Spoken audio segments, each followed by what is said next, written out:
இப்போ காதலர்கள் ஏமாத்திட்டு போறாங்க இல்லையா? நான் வந்து உன்ன கல்யாணம் பண்ணிக்கிறேன்னு சொல்லி, தப்பான உறவுல ஈடுபட்டோ, இல்ல நம்பிக்கை துரோகம் பண்ணிட்டு போறாங்க. ஸோ அந்த மாரி விஷயத்துக்கு ஜின்ன பயன்படுத்தலாமா? தாராளமா பண்ணலாம்.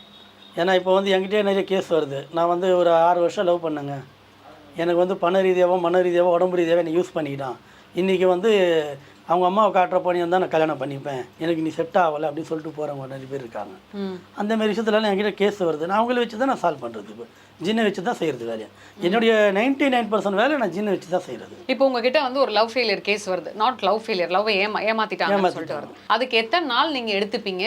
அதுக்கு வந்து என்ன மாரியான பொருட்கள் வந்து உங்களுக்கு தேவைப்படும்? எனக்கு வந்து குறிப்பாக எந்த வேலை செஞ்சாலும் சரி, என்னுடைய 90 நாள் நான் டைம் கொடுக்குறது. 3 மாசம். 90 நாள்.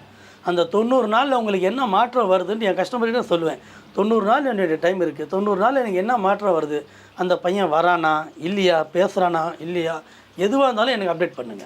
90 நாள் ஆயிடுச்சு, இல்லை பை நான் பண்ணிட்டேன், உனக்கு இது வரைக்கும் வரல, எதுவுமே ஆகலை அப்படின்னா என்னை சொல்லுங்கள். நான் ரிப்ளை 2வது கூட செஞ்சு தருவேன் நான். ஓ!